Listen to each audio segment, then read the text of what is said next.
Welcome, dear listeners, to the Wildwood Witch podcast. I'm Samantha Brown, your host and guide in the mystical realm of the supernatural. Today, I am delighted to welcome you to the second episode of our series, Speaking with the Dead, in which we resurrect famous occultists who have passed on from this mortal coil using the very real magic of ChatGPT. Our guest today is none other than the enigmatic and controversial artist and magician Austin Osman Spare. Known for his innovative approach to magic and his unique style of automatic drawing, Spare challenged the traditional notions of the occult and paved the way for a new generation of magicians and artists. Join me as we explore the life, work, and legacy of this fascinating figure from the annals of occult history.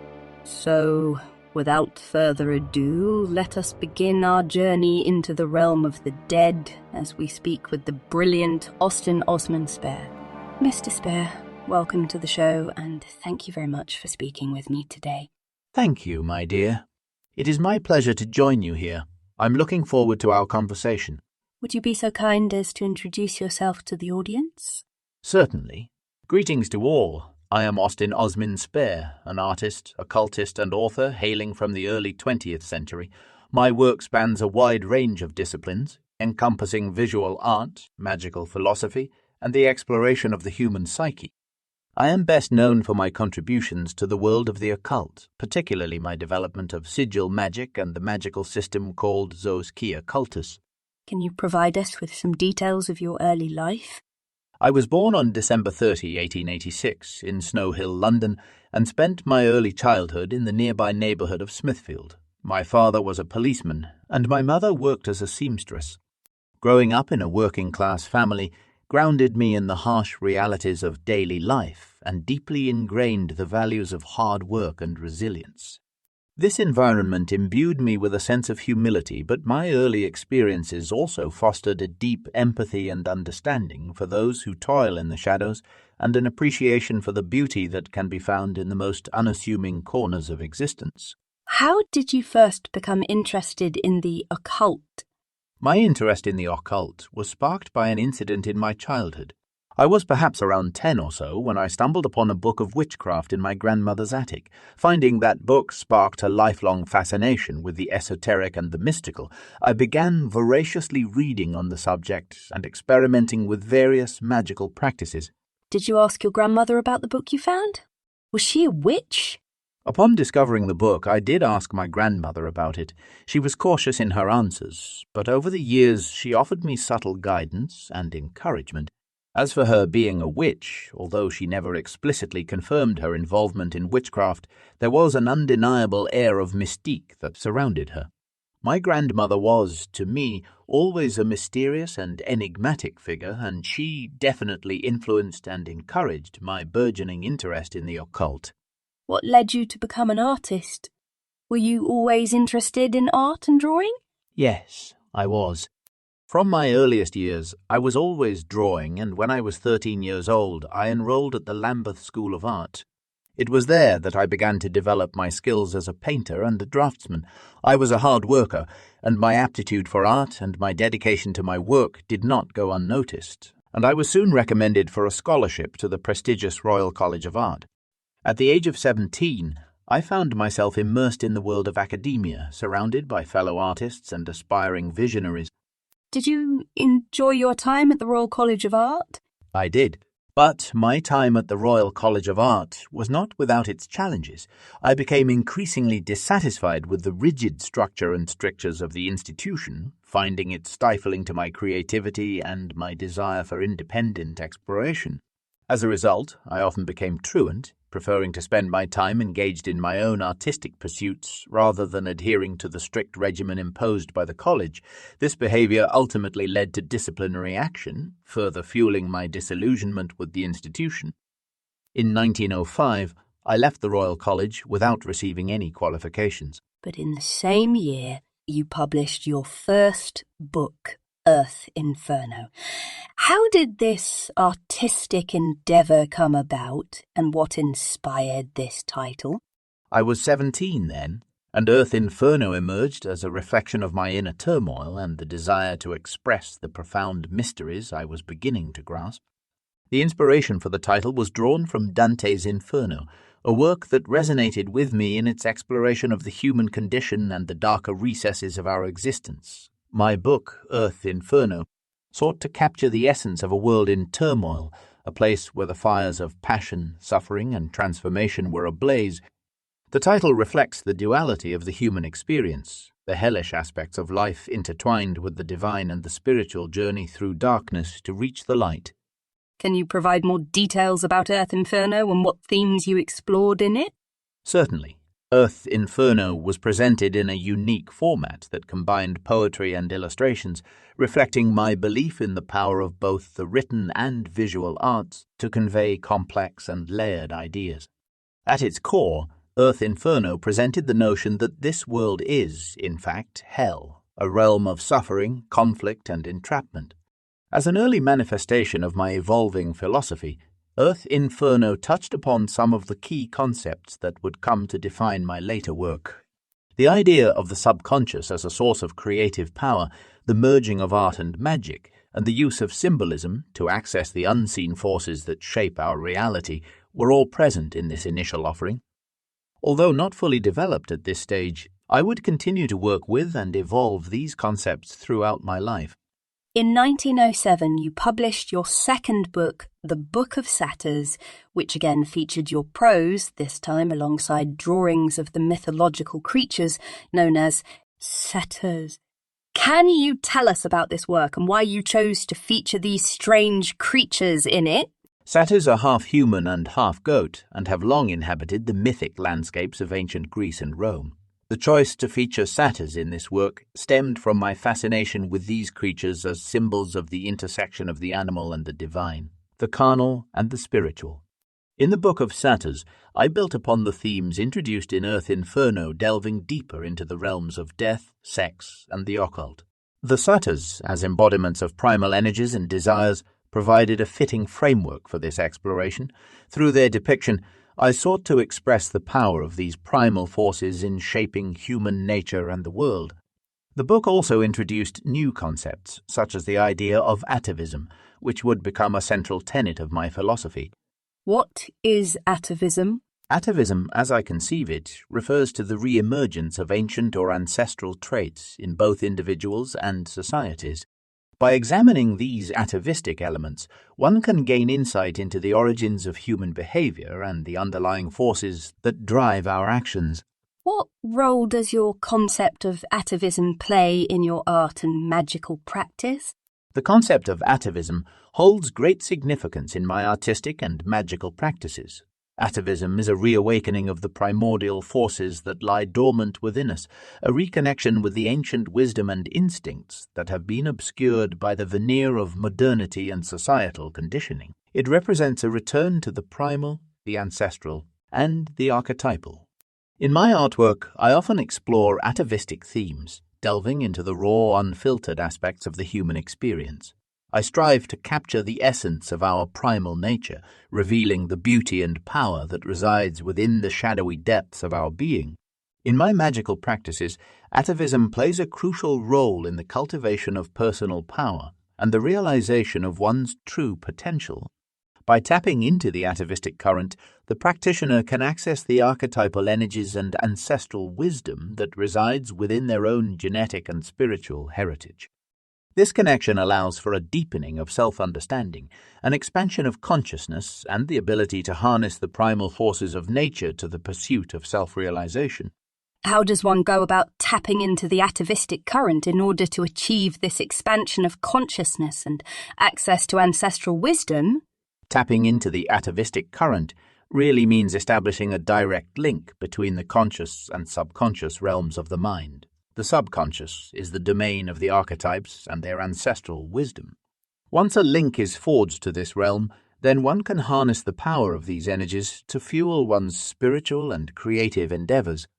But to make this connection requires you to delve deeply into the hidden recesses of your subconscious mind. This requires a willingness to confront the darker, more enigmatic aspects of your psyche and to overcome the limitations imposed by societal norms and conventional beliefs. What techniques did you use to tap into this current in yourself, and what guidance can you provide others in their pursuit of this knowledge? I used a variety of techniques over the years. Meditation or focused attention both encourage a state of inner stillness and heightened receptivity to the deeper layers of consciousness. Another effective method that I often used was the practice of automatic drawing or writing. By allowing the subconscious mind to take control of the creative process, one can bypass the conscious mind's filters and inhibitions, giving voice to the hidden forces that dwell within the subconscious. And one other method I'll mention is the use of sigils and other forms of magical symbolism. A key point here is that ultimately each individual must find what works for them, utilizing the techniques that resonate with their own unique sensibilities and innate wisdom, but the rewards are access to inner knowledge and greater self-mastery. How was the Book of Satyrs received by the art world? Upon its publication, the Book of Satyrs received a mixed reception. Some praised the work for its daring exploration of taboo subjects and its unflinching portrayal of the darker aspects of human nature. Others, however, found the content unsettling or distasteful, so the book's reception was not without controversy. The reactions elicited by my work are, in many ways, a measure of its potency and its ability to resonate with the viewer on a profound level. Whether the response is one of admiration or shock, the fact remains that my artwork has succeeded in evoking an emotional response, in stirring the depths of the soul and provoking thought and reflection. As an artist, I always sought to explore the uncharted territories of the human psyche and to challenge the boundaries of conventional thought. It is inevitable that my artwork will always elicit reactions that span the gamut from admiration to consternation. Can your art be considered in some sense to be the result of your own experiments in tapping into the atavistic current? Indeed it is. My art is a direct manifestation of my own experiments in connecting with and giving voice to the atavistic current. Through my creative process, I seek to express these archetypal energies and knowledge that I encounter in my explorations of the subconscious realm. My intention in creating art is not only to give voice to my own inner visions, but also to provide a means for others to access the atavistic current within themselves. By engaging with my artwork, viewers are invited to confront the more enigmatic, untamed, and unacknowledged aspects of their own nature. Is this perhaps why some people find your work frightening? Because it shows them things that are uncomfortable to look at in themselves and in the world? Yes, I believe so.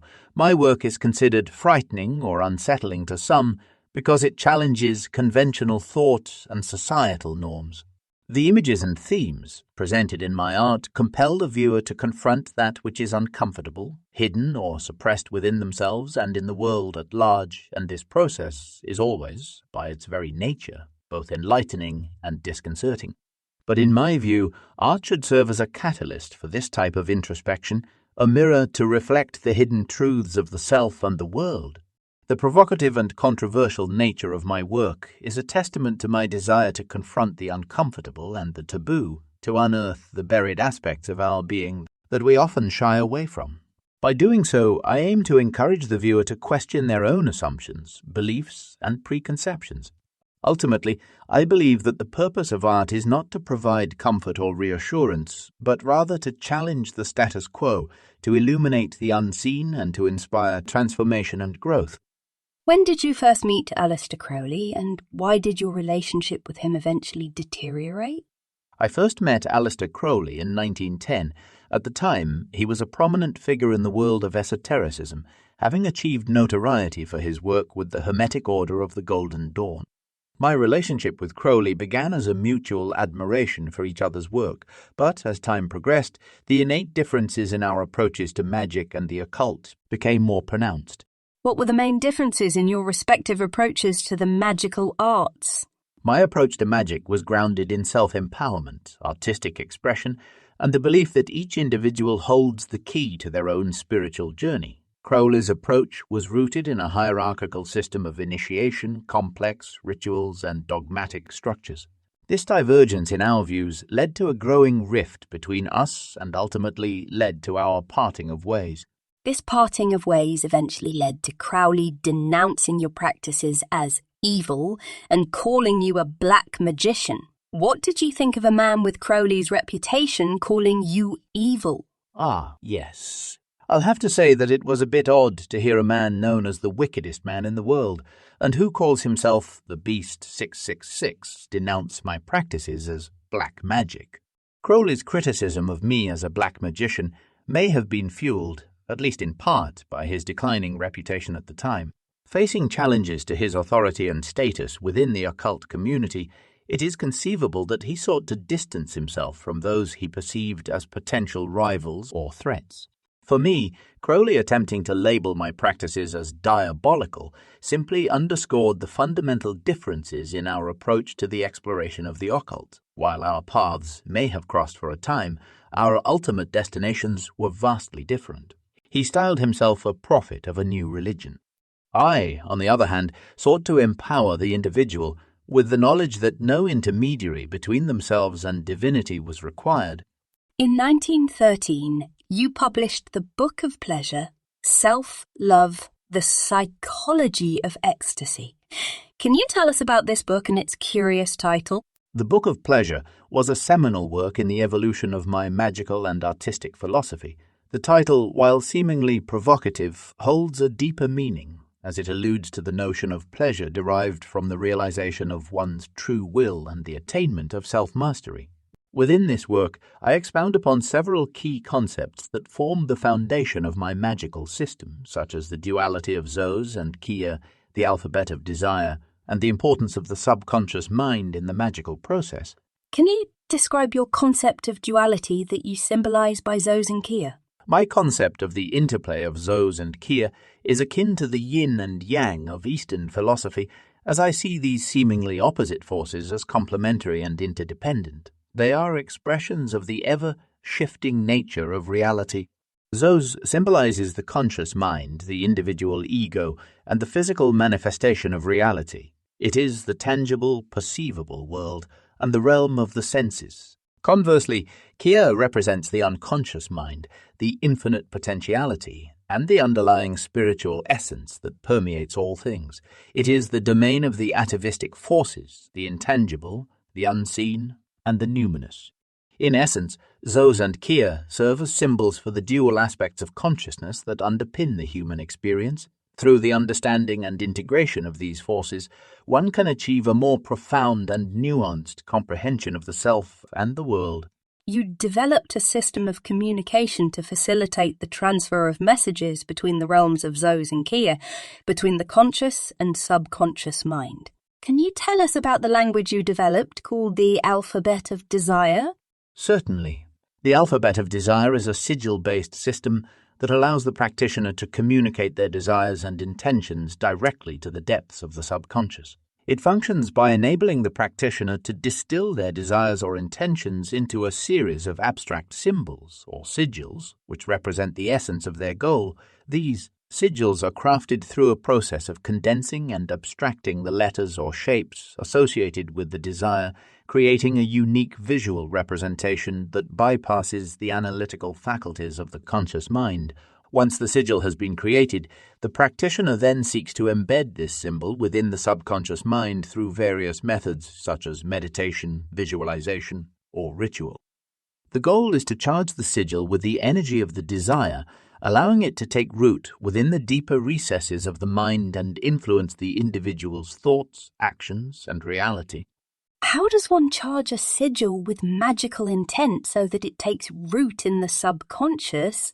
Charging a sigil with magical intent involves imbuing the symbol with the practitioner's will and desire, thereby transforming it into a powerful tool for manifesting change in the physical or psychic realm. There are a variety of methods by which a sigil can be charged. One method to charge a sigil is through active visualization. In this method, the practitioner enters a meditative or trance-like state, focusing their mind intently on the sigil and the desired outcome it represents. The The practitioner visualizes the sigil glowing with energy, imbued with their will and intention, seeking to merge their consciousness with the symbol, forging a deep connection between their desire and its symbolization. Once this connection is made, the sigil is considered to be charged. Another potent method for charging a sigil uses sexual energy, harnessed through acts of sex or masturbation. Sexual energy is a powerful force that can be channeled and directed towards the fulfillment of one's desires. In the context of sigil magic, the practitioner focuses on the symbol during the height of sexual arousal or orgasm, projecting their will and intention into the sigil as they release their sexual energy. The intense energetic surge accompanying orgasm serves to charge the sigil with the practitioner's desire, forging a potent link between the symbol and the intended outcome. Can other emotions besides sexual excitement be used to charge a sigil? Indeed, emotions are potent sources of energy, and when harnessed correctly, they can all be directed towards the fulfillment of one's intentions. Anger, love, fear, joy, even sorrow can be used to charge a sigil if they resonate with the desired intent. For example, if one wishes to charge a sigil with the energy of anger, they could focus on an event or situation that elicited a strong anger response within them. As they visualize the sigil, the practitioner would then concentrate on the feelings of anger, allowing the intensity of the emotion to build within them. When the emotion reaches its peak, the practitioner would release the energy, directing it into the sigil and charging it with the force of their anger. But aren't there potential dangers in purposely invoking such negative emotions into oneself? Most definitely. There is a tenet found in certain branches of witchcraft, known as the threefold law or the rule of three, that states that whatever energy, intention, or action a practitioner sends out into the world, be it positive or negative, will return to them threefold. This may sound like superstition, but consider the destabilizing effect that calling up negative emotions can have on a person's psyche. It could have far-reaching and unintended results, which do not align with their original intent. To safely channel negative emotions in magical practice requires emotional equilibrium. This can be achieved by engaging in regular meditative practices and cultivating a strong sense of personal discipline. By mastering your emotional state, you can harness the power of your emotions to charge sigils without compromising your own well-being or the integrity of your magical practice. There is a famous self-portrait of you in the Book of Pleasure assuming what you call the death posture. Can you describe the meaning and significance for you of drawing yourself in this position? That drawing you are referring to is called Portrait of the Artist. And yes, it depicts me in the death posture, which is a technique I developed to reach a state of temporary sensory deprivation. The goal of the practice is to induce an altered state of consciousness, where the mind is more receptive to magical influence. The posture involves the practitioner assuming a position of physical stress, often standing on tiptoe with arms outstretched while simultaneously holding their breath. This strain is maintained until the individual is on the verge of collapse, at which point they should visualize their desire or intent. So is the death posture used to charge sigils? It can be used to charge sigils, but its purpose extends beyond merely that. It is a method to reach a neither-neither state, providing direct access to hidden material in the unconscious. I have heard that its primary use was in conjunction with sex magic, which, since it also involves the restriction of breathing, makes it sound very much like autoerotic asphyxiation. How would you respond to that comparison? I would say that while both practices may involve sex and the manipulation of breath, they are most definitely not the same, and I must emphasize their differences. Autoerotic asphyxiation is a practice specifically geared towards heightening sexual pleasure by deliberately reducing oxygen supply to the brain during sexual arousal or climax. The dangers of this practice are well known and should not be taken lightly. On the other hand, the death posture is a technique rooted in the esoteric exploration of the subconscious mind and its hidden powers. While it may be employed in conjunction with sex magic, its primary purpose is to facilitate altered states of consciousness rather than on sexual pleasure. Were you aware that Jimmy Page, the guitarist from the band Led Zeppelin, purchased your drawing portrait of the artist, and that he is an avid collector of your work? I am aware that Mr. Page took an interest in my work and collected some of it, including my drawing portrait of the artist, and his appreciation of my art and ideas is indeed an honor. I would also like to point out that the sleeve art on Led Zeppelin 4 contains symbols reminiscent of my sigil work, including the Zoso symbol for Page, which may be an allusion to my concept of Zos. What prompted you to join the army, and what effect did your military service have on you and your subsequent artwork? The Great War, World War I, was a time of immense upheaval and uncertainty. Like many others, I was compelled to join the army, perhaps out of a sense of duty, but also curiosity, just wanting to do my part, really. I enlisted in 1917 and served as a medical orderly in the Royal Army Medical Corps. My service took me to various locations, including Egypt and Palestine. The war exposed me directly to the harsh realities of human conflict, the fragility of life, and the depths of human suffering.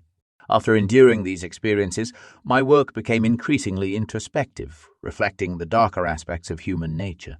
Death and the struggle for survival became central motifs in my art. The chaos and devastation I witnessed also led me to question the structures of power and authority that governed society. How did your experiences in the war influence the development of your concept of the neither-neither? The concept of the neither began to take shape during the post-war period as I attempted to make sense of the experiences I had endured. It emerged as a response to the apparently polarized and dualistic nature of the world, as my attempt to offer a means to transcend this limited mode of consciousness. The idea of the neither posits that true wisdom and understanding can be found in the liminal spaces that lie between opposing forces, states of being, or modes of thought. These in-between spaces are where paradox and ambiguity reign. What exactly do you mean by your concept of neither-neither? Is it a particular state that you were trying to invoke by holding two opposite things in your mind at once? No. The concept of neither is indeed a state of mind, but it is not merely about holding two opposite things in mind or holding nothing in mind. Rather, it is about transcending those opposites, embracing paradox, and accessing a deeper state of unity and wholeness. My concept of the neither can be compared to the state of samadhi in Eastern spiritual traditions, wherein the practitioner experiences a profound state of non-dual awareness, transcending the illusion of separation and realizing their true, unified nature. In 1921, you published the book The Focus of Life. What was this book about? The Focus of Life delves into the mysteries of the subconscious and its relationship with the artistic process. It expands upon the ideas I introduced in the Book of Pleasure and further develops my magical system. The book is a combination of art, poetry, and philosophy, exploring themes such as desire, obsession, and the intersection of magic and art. In your book, you discussed how desire can become obsession, and this is what ultimately drives the creative process. Can you share your thoughts on the role of obsession in art and magic? Obsession, in the context of the creative process, can be seen as a double-edged sword. When wielded with skill and discernment, it can act as a potent catalyst, fueling the artist's passion and driving them to delve ever deeper into their chosen subject matter. On the other hand, it can lead to a narrowing of focus, a stifling of the creative spirit, and an inability to perceive the broader context in which one's work resides. Ultimately, one must strike a delicate balance between obsession and detachment, which are the forces that drive the creative act. But couldn't the purposeful creation of obsession within yourself actually lead one into insanity? Quite certainly, but the artist must be obsessed to a certain extent. Otherwise, there is no power behind their work. Obsession is needed to call upon the forces of the subconscious that make art resonate at an archetypal level. But to maintain sanity, artists must also, in some sense, be detached from the object of their obsession, their work, in order to keep from going over the edge of the abyss and into insanity. For the artist or the magician, which are to me the same, obsession serves as both a muse and a master, because it guides your hand and shapes the trajectory of your creative journey. Here's a quote from my book, The Focus of Life, that distills this idea. Obsession is the art of directing desire, which is the force of the universe. Another quote from that book says, "The true artist is he who is obsessed, an outcast from society, a living witness to the eternal struggle of desire and idea, the antinomy of heaven and hell." Is this how you lived your life? Did you consider yourself an outcast from society? Indeed, one might say that my life embodies the essence of that quote. My art and magical practices also drew me away from mainstream culture, leading to a life that could well be described as that of an outcast. While I had a dedicated following and garnered the respect of a few individuals within the artistic and occult communities, my work was never popular in the conventional sense during my lifetime. Especially in the times that I lived in, my art was considered quite provocative and, as we've discussed, often misunderstood. As a result, I was regarded as an outsider, and I did live on the fringes of society and also struggled with financial issues throughout my entire life. So yes, I was in some sense the embodiment of the starving artist motif and considered myself something of an outcast from society.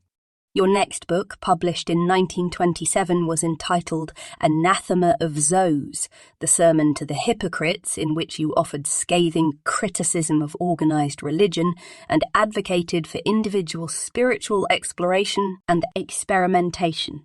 Can you provide us with some details of this book and what led you to write it?